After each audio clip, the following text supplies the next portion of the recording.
こんにちは、テリーです。こんばんは、ゆっくりです。ご視聴ありがとうございます。ありがとね。さて、改めて見上げると、なんだかすごいことになっているようです。拠点から見る限りはピラミッドだったのですが、村から見るとピラミッド以外の何かに変貌しつつあるようです。なんでこうなったのかしらね。私にもよくわかりません。ともかくそろそろ、未知の生命体からの精神攻撃くらいは跳ね返せそうです。さて前回は、ネザーさんの建築材を一通りクラフトし、ドロップ増加3の剣の予備を作成しました。そして湧き潰し作業にかかろうと闇の村にやってきたところです。呪いの影は健在のようね。もう成長が止まった様子なので、なんとかしたいところです。さてまずは早速昔借りたことにした、村の街灯の黒色羊毛の変換ですが、これが意外と高さがあって、再設置するのに一工夫必要のようです。今持っている黒色羊毛を足場にしたら？その後どうするか困ると思うのですけど。そのまま羊毛の上でしばらく立ち尽くすといい感じよ。なるほど、却下です。さて、まさかイカがいるとは。開脚沈み込みひねりを見せてくれるとは思いませんでした。井戸に落ちた村人にも焦点合わせてあげなさいよ。イカがいるので無理です。言い切ったわね。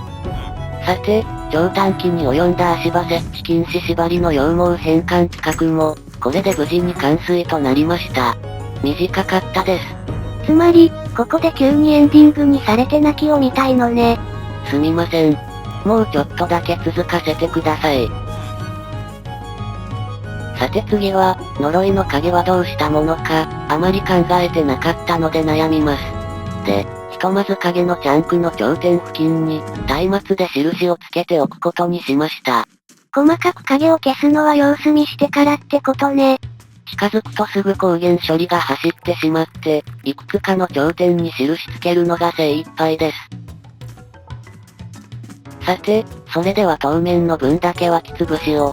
地図上の黒色は138層の石炭ブロックで、この内側から湧き潰せばおそらく十分です。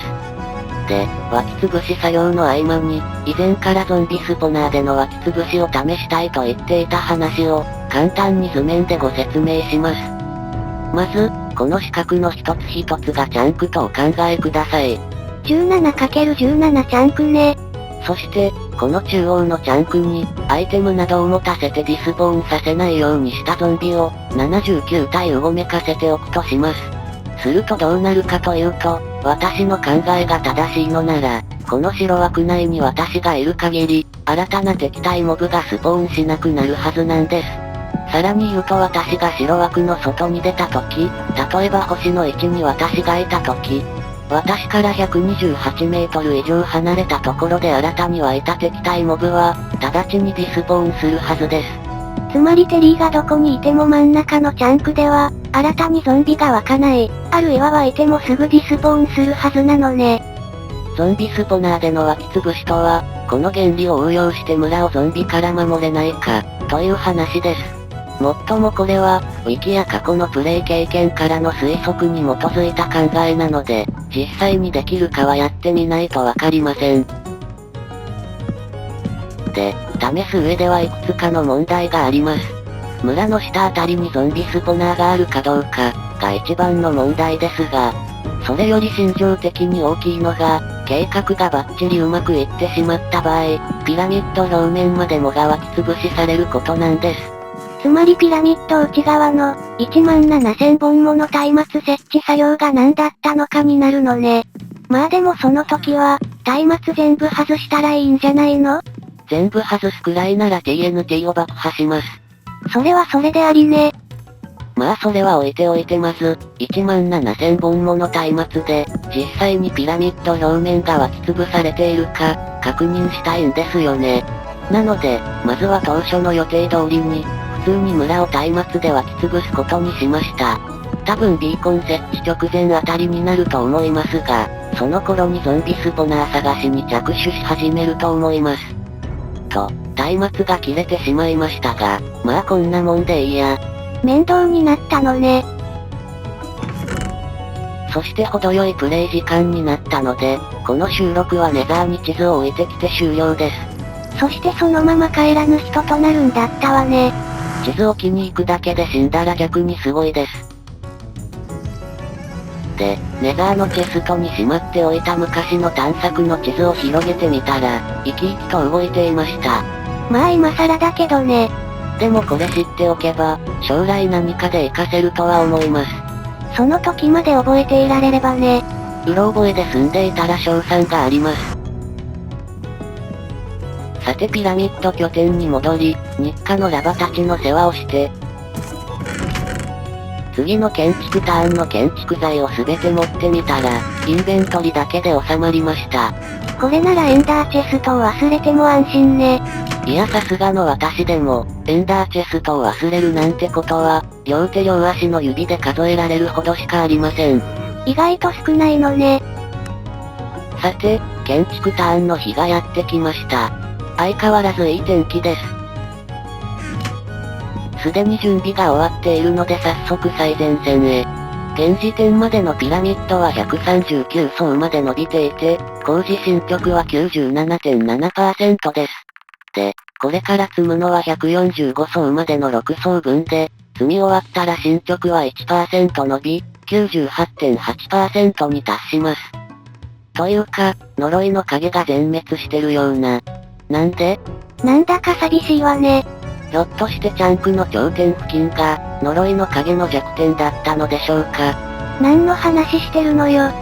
まあ考えてみると、ゲームに出てくる得体の知れない存在は、弱点が設定されているのが普通です。そして四角い形状の影の弱点としてありがちなポイントは、四角の中央か角っこでしょうから、少し考えたらわかりそうなものでした。だから何の話しているのよ。さてではネザー水晶鉱石から、サクサクと積んでいきます。で、もはや1分と10秒ほどで1周です。そろそろノーカット8倍速でもいけそうね。それにしても、ぼちぼち霧がかかる高さになってきたようです。で、次からはネザー水晶ブロック系の3連戦ですが、やはり率直に、ネザー水晶ブロックはマイクラの中で最も綺麗なブロックのように思えます。大理石のイメージが強いです。そしてもちろん中上ネザー水晶ブロックも、私の気持ちとしては山岳に生成されてて欲しいところです。なぜネザーに生成されるのでしょうか。白さと形がガストっぽいからよ。さて、日が暮れるのを待つ間、村を上から眺めてみました。ここから見た感じでは、心配してた湧き潰し漏れはなさそうです。呪いの影を潰したあたりもよくわかるわね。やはり近くに松明があるだけで光源処理が走るのでしょうか。そして模様付きのネザー水晶もやはり綺麗で、と。いやこれよく見ると、もしかして一筆書きともなれば黙っていられません。たどります。なんでよ。ここまで来て分岐点とか。上に行きます。いいからさっさと建築しなさいよ。というわけで積み終わりました。ちなみに地図の方はというと、かなりぶっとく白っぽくなってしまっています。まあそうなるわね。そしてきらびやかなグローストーンをあっさりと積み終えて、ハーフブロックの最後の一つの建築が、これで完成です。これで残りは 1.2% ね。さて、この時点での残りブロック19種類を一覧表示すると、こんな感じです。集めづらいブロックが溜まってきたわね。次に着手するのはやはり海底神殿ですが、その前にレベル4ビーコンを組み立てられるよう、エメラルドブロックを少々集めようと思います。さて、ピラミッド拠点に戻ってきたところでキリが良いので、今回はここまでです。プレイはこの先、村までのレールを敷いたところまで進めています。次回は村人を何人かピラミッドに監禁するのね。あくまで転居希望者の引っ越しということになっています。まあ実は、村人引っ越しは今までやったことがない事柄なので、少々の不安ながらも楽しみです。この企画で初めてこなしたことは本当多いです。では、次回も頑張っていきます。それではまたね。バイバイ。